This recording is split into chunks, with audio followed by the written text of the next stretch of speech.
तो दोस्तों आज हम डाइव करने वाले हैं एक ऐसी मूवी में जो लॉजिक को साइड में रख के फुल एंटरटेनमेंट सर्व करती है। नाम है क्वींस ऑफ द डेड 2025। सोचो एक ऐसी नाइट जहां एक सिंपल पार्टी एक नाइटमेयर बन जाती है, जहां ड्रैग क्वींस, ज़ॉम्बीज और क्रेजी केओस सब एक ही जगह कोलाइड करते हैं। और सबसे डेंजरस बात, यहाँ किसी को नहीं पता कि नेक्स्ट सेकंड कौन ह्यूमन रहेगा और कौन ज़ॉम्बी बन जाएगा। ये मूवी सिर्फ हॉरर नहीं है, ये एक वाइल्ड पैरोडी है जहाँ आपको हंसी भी आएगी, शॉक भी लगेगा और कुछ मोमेंट्स में आप लिटरली बोल दोगे ये क्या चल रहा है। तो रेडी हो जाओ एक ऐसे सफर के लिए जहाँ सर्वाइवल भी है, कॉमेडी भी है और अनएक्सपेक्टेड सैक्रिफाइसेस भी। चलो शुरू करते हैं। स्टोरी की बिगिनिंग होती है एक ड्रैग क्वीन से। अब अगर आपको नहीं पता, ड्रैग क्वीन बेसिकली एक परफॉर्मर होता है, मोस्टली मेल, जो exaggerated female outfits, heavy makeup और स्टाइलिश हेयर के साथ स्टेज पर परफॉर्म करता है। डांस, कॉमेडी, लिपसिंग सब कुछ फुल एंटरटेनमेंट के लिए होता है। तो ये ड्रैग क्वीन एक चर्च के अंदर एंटर करता है। वहाँ उसे अपनी हुकअप ऐप पर एक मैच मिलता है और शॉकिंगली वो बंदा भी उसी चर्च के अंदर होता है, जो कि कोई और नहीं बल्कि वही का प्रीस्ट होता है। अब क्यूरियोसिटी में ये उस प्रीस्ट को ढूंढते हुए उसके ऑफिस तक पहुंचता है, लेकिन जैसे ही वो अंदर जाता है उसे एक फोन मिलता है जो खून से भरा होता है। क्लियरली कुछ बहुत गलत हो चुका होता है और तभी उसके सामने वो प्रीस्ट आ जाता है। लेकिन ये नॉर्मल प्रीस्ट नहीं होता, ये एक ज़ॉम्बी बन चुका होता है। विदाउट वार्निंग वो ड्रैग क्वीन पर अटैक करता है और उसे इतनी वायलेंटली बाइट करता है कि सिचुएशन इंस्टेंटली हॉरिफाइंग बन जाती है। सीन कट होता है एक हॉस्पिटल में। यहाँ हमें मिलती है जेन, एक ट्रांस लेडी जो ड्रग ओवरडोज की वजह से एडमिट होती है। सैम नाम का नर्स उसका ख्याल रख रहा होता है। सैम उसे उसके रियल नेम से बुलाता है, लेकिन जेन तुरंत उसे करेक्ट करती है, मेरा नाम जेन है। ये मोमेंट छोटा है लेकिन कैरेक्टर डेप्थ स्ट्रॉन्ग बना देता है। मीनवाइल स्टोरी शिफ्ट होती है एक नाइट क्लब की तरफ, जहाँ एक बिग पार्टी प्लान हो रही होती है। क्लब का ओनर है जिमी और यहाँ हम दो और ड्रैग क्वीन से मिलते हैं, गिन्सी और नियो। इस पार्टी की ऑर्गेनाइजर है ड्रे, जो एक कॉन्फिडेंट और बोल्ड लेस्बियन कैरेक्टर है। उसकी असिस्टेंट है कैस, जो उसकी हेल्प कर रही होती है। अब थोड़ा कनेक्शन समझ लो। नियो असल में एक ड्रग डीलर है और जेन उसे ड्रग्स लेती रही है, इसलिए दोनों एक दूसरे को जानते हैं। दूसरी तरफ ड्रे काफी स्ट्रेस्ड होती है क्योंकि उसकी main performer Yasmin last moment पर मना कर देती है क्योंकि वो किसी वॉडका प्रमोशन में बिजी होती है। अब ड्रे के पास कोई ऑप्शन नहीं बचता तो वो अपनी वाइफ लिज को कॉल करती है, जो उसी हॉस्पिटल में काम करती है जहां सैम है। यहाँ एक इंटरेस्टिंग ट्विस्ट आता है। लिज एक्चुअली ड्रे को बताना चाहती है कि वो प्रेग्नेंट है। ऑब्वियसली ये आईवीएफ या एडवांस्ड मेथड से हुआ होगा, बट स्टोरी इस चीज को कैजुअली ट्रीट करती है। लेकिन प्रॉब्लम ये है कि इस प्रोसेस में सैम इन्वॉल्व होता है और इसी वजह से ड्रे उसे पसंद नहीं करती। फिर भी सिचुएशन ऐसी होती है कि लिज के पास सैम के अलावा कोई ऑप्शन नहीं होता, तो वो उसे कन्विंस करने लगती है। साथ ही वो अपने भाई बैरी को क्लब भेज देती है ताकि वो पार्टी सेटअप में हेल्प कर सके। इसी बीच हॉस्पिटल में एक इमरजेंसी पेशेंट आता है। फोन्स कंटिन्यूअसली रिंग कर रहे होते हैं और क्लियरली कुछ बड़ा होने वाला होता है। शाम होती है, पार्टी ऑफिशियली स्टार्ट हो जाती है। म्यूजिक, लाइट्स, ड्रैग परफॉर्मेंसेस सब कुछ फुल एनर्जी पर होता है और इसी मोमेंट पर सैम भी क्लब में एंटर करता है। ड्रे उसे देखती है लेकिन ज्यादा रिएक्ट नहीं करती, लेकिन उसे बिल्कुल आइडिया नहीं होता कि जो केओस अब स्टार्ट होने वाला है वो सिर्फ एक पार्टी नहीं बल्कि एक फुल ऑन नाइटमेयर बनने वाला है और यहीं से स्टोरी नेक्स्ट लेवल मैडनेस की तरफ बढ़ने वाली है। ओवरऑल देखा जाए तो ड्रे को सैम के आने से थोड़ी रिलीफ मिली थी, लेकिन निको बिल्कुल खुश नहीं था। उसे लगता था कि पार्टी का रियल स्टार वही होना चाहिए और सैम का आना उसकी स्पॉटलाइट छीन रहा था। इसके बाद सैम रेडी होने के लिए बैकस्टेज जाता है, जहां उसकी मुलाकात होती है गिन्सी से। दोनों काफी अच्छे दोस्त होते हैं और यहाँ हमें एक इम्पॉर्टेंट बात पता चलती है। सैम एक्चुअली स्टेज पर परफॉर्म करने से डरता है, इसी वजह से उसका पहले ड्रे के साथ कॉन्फ्लिक्ट भी हो चुका था। मीनवाइल बैरी क्लब के पीछे वाले गेट से बाहर निकलता है सिगरेट पीने के लिए और वहीं उसकी मुलाकात होती है उसी ड्रैग क्वीन से जिसे हमने स्टार्टिंग में देखा था। लेकिन अब वो नॉर्मल नहीं रही थी, वो एक ज़ॉम्बी बन चुकी थी।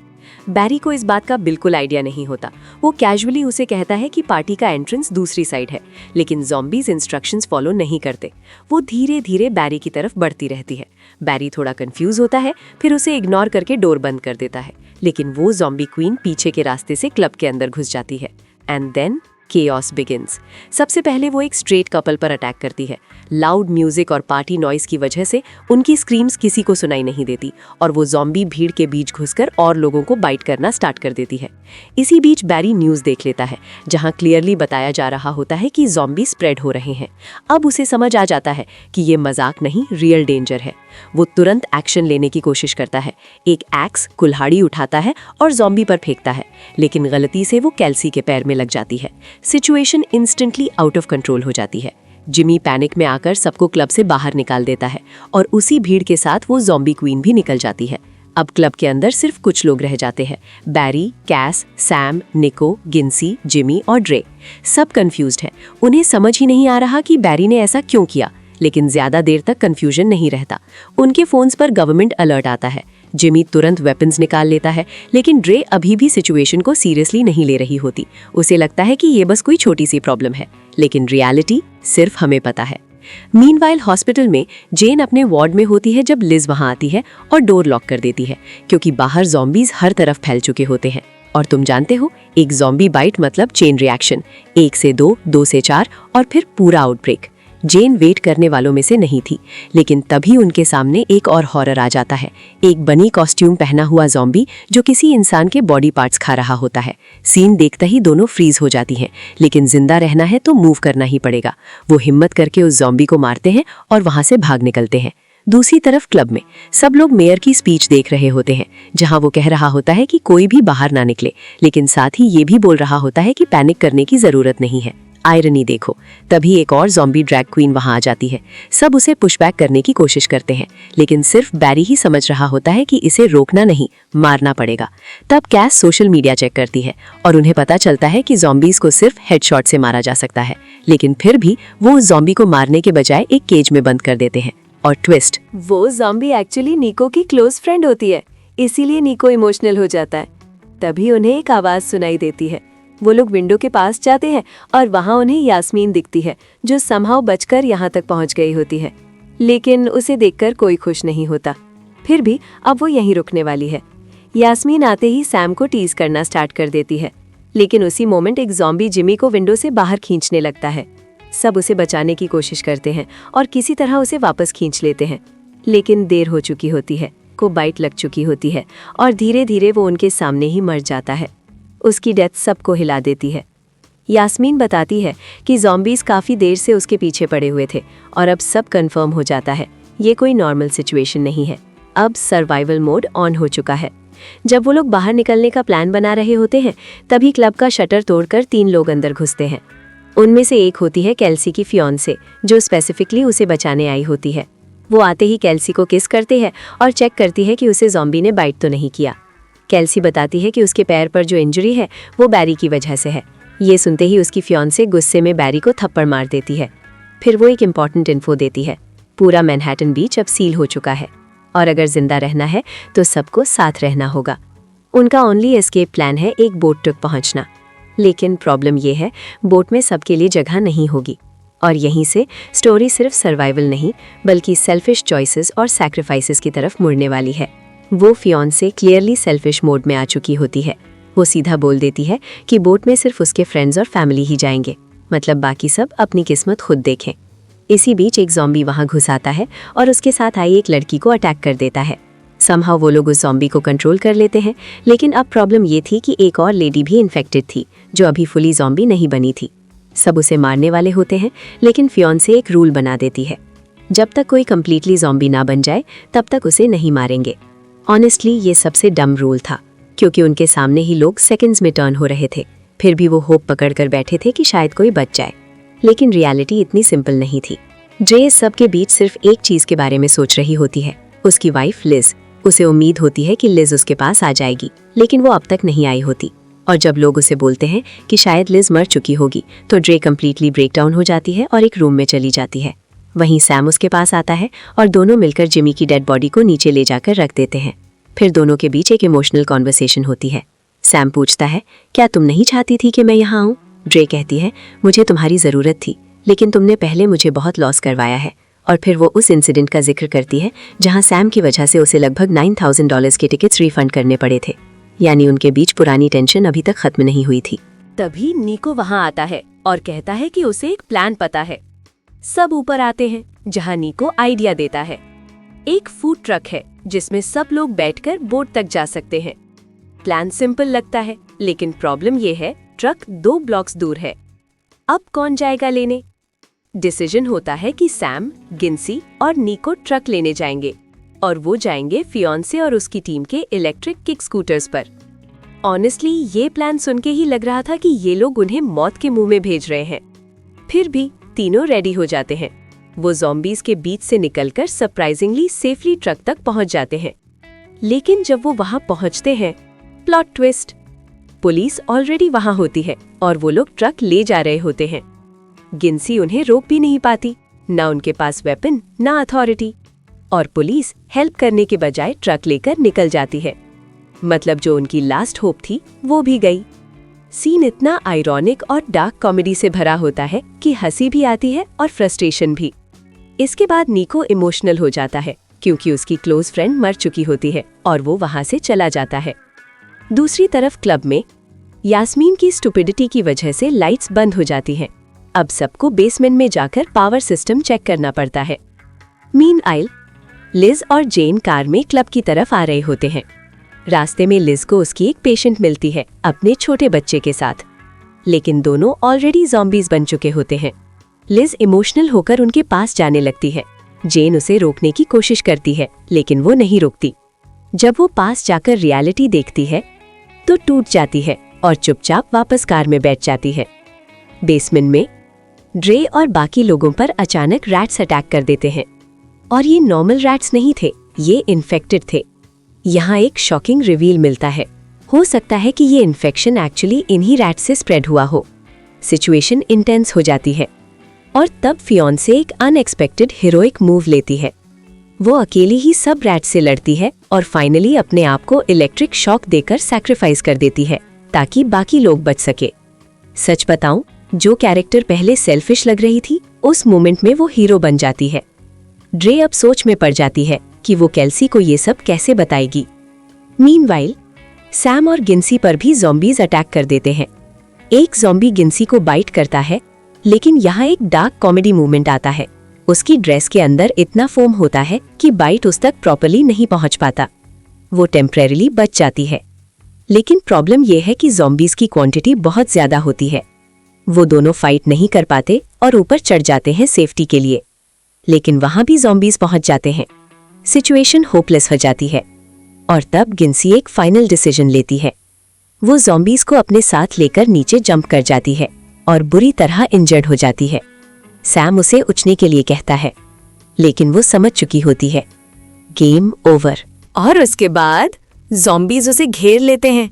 सैम के सामने ही वो मर जाती है। इस मोमेंट ने सैम को कंप्लीटली तोड़ दिया। मीनवाइल बैरी और ड्रे बेसमेंट से वापस ऊपर आते हैं और जैसे ही वो आते हैं, केल्सी तुरंत अपनी फियोंसे के बारे में पूछती है। ड्रे और बैरी एक दूसरे को देखते हैं और हैवी हार्ट के साथ वो उसे सच बताने वाले होते हैं। बैरी और ड्रे फाइनली केल्सी को सच बता देते हैं कि उसकी फियोंसे अब इस दुनिया में नहीं रही और उसने सबको बचाने के लिए अपनी जान दे दी। ये सुनते ही केल्सी टूट जाती है। वो जोर जोर से रोने लगती है। सीन इमोशनली हैवी हो जाता है। मीनवाइल लिज और जेन की कार को ज़ॉम्बीज़ ने पूरी तरह घेर लिया होता है। वो लिटरली फंस चुकी होती हैं। लिज एक प्लान बनाती है कि वो भागकर निकल जाएंगी क्योंकि ज़ॉम्बीज़ स्लो हैं, लेकिन जेन रेडी नहीं होती क्योंकि उसकी हेल्थ ऑलरेडी वीक होती है। उधर ड्रे को लिज का कॉल आता है, लेकिन लाइन के उस साइड सिर्फ ज़ॉम्बीज़ की क्रीपी आवाज़ें आ रही होती हैं। लिज की आवाज़ सुनाई ही नहीं देती। ये सुन के ड्रे और ज़्यादा पैनिक हो जाती है। उसे लगता है कि शायद लिज के साथ कुछ बुरा हो चुका है। तभी बैरी एक शॉकिंग ट्रूथ बताता है कि लिज प्रेग्नेंट है और वो ये खुशखबरी ड्रे को देना चाहती थी। ये सुनते ही ड्रे के अंदर एक स्विच ऑन हो जाता है। अब वो समझ जाती है कि अब सिर्फ वेट करने का टाइम नहीं है, एक्शन लेना पड़ेगा। और यहाँ आता है एक totally unexpected moment. ड्रे suddenly loud music चला देती है और डांस करना स्टार्ट कर देती है। हाँ, सिचुएशन डेडली है, लेकिन याद रखो ये एक पैरोडी कॉमेडी मूवी है, यहाँ कुछ भी हो सकता है। और सरप्राइजिंगली ये प्लान काम कर जाता है। लाउड म्यूजिक की वजह से सारे ज़ॉम्बीज़ क्लब की तरफ अट्रैक्ट होने लगते हैं और बाहर का रास्ता टेम्परेरीली क्लियर हो जाता है। इसी बीच सैम समहाउ क्लब के अंदर वापस आता है और सबको गिंजे की सैक्रिफाइस की बैड न्यूज़ देता है। अब सबको क्लियर हो जाता है, ज़ॉम्बीज़ बाहर हैं और किसी भी वक्त अंदर घुस सकते हैं। तो सब मिलकर एक फाइनल प्लान बनाते हैं। वो डिसाइड करते हैं कि वो ज़ॉम्बीज़ का सामना करेंगे, उन्हें क्लब के अंदर आने देंगे और फिर पीछे के डोर से क्वाइटली एस्केप कर जाएंगे। सब अपनी अपनी पोजीशन ले लेते हैं, हर चीज़ वेपन बन जाती है, बॉटल्स, रॉड्स, जो हाथ आए। म्यूजिक और लाउड कर दिया जाता है ताकि और ज़ॉम्बीज़ अट्रैक्ट हो जाएं। और फिर बैली डोर खोल देता है। ज़ॉम्बीज़ वेव की तरह अंदर घुस आते हैं। फाइट स्टार्ट होती है, लेकिन क्लियरली ह्यूमंस वीक पड़ रहे होते हैं। सिचुएशन कंट्रोल से बाहर जा रही होती है। किसी तरह सब लोग पीछे के डोर से निकल जाते हैं, लेकिन ड्रे अंदर ही रह जाती है। उसे बचाने के लिए सैम वापस अंदर जाता है और समहाउ उसे ज़ॉम्बीज़ से खींचकर निकाल लेता है। एक सेकंड के लिए लगता है कि अब सब कंट्रोल में आ जाएगा, लेकिन फिर एक और ट्विस्ट आता है। सबके फोन्स पर एक लाइव स्ट्रीम चलने लगती है, यास्मीन का, और शॉकिंगली ज़ॉम्बीज़ उस लाइव स्ट्रीम की तरफ अट्रैक्ट होने लगते हैं। मतलब इन ज़ॉम्बीज़ को टीवी देखना भी पसंद है। इस डिस्ट्रैक्शन का फायदा उठाकर सैम और ड्रे वहां से निकल जाते हैं। बाहर आने के बाद भी ज़ॉम्बीज़ उनका पीछा कर रहे होते हैं, लेकिन तब एक और सैक्रिफाइस होता है। केल्सी की फियांसे की जो फ्रेंड होती है, जो ऑलरेडी बिटन थी, वो पीछे रुक जाती है और ज़ॉम्बीज़ को रोक लेती है ताकि बाकी सब भाग सके। और फाइनली सब लोग भागते हुए लिज तक पहुंच जाते हैं, जो कार लेकर वहां आ चुकी होती है। कार के पीछे एक पार्टी ट्रॉली भी होती है और उसके अंदर होता है निको। सब एक दूसरे से मिलते हैं।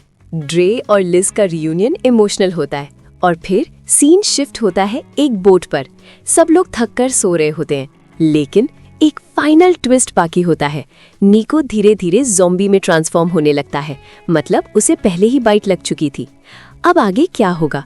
क्या वो उसे पानी में फेंक देंगे या निको सबको बाइट करके सबको ज़ॉम्बी बना देगा और फिर ये इन्फेक्शन एक नई सिटी तक फैल जाएगा?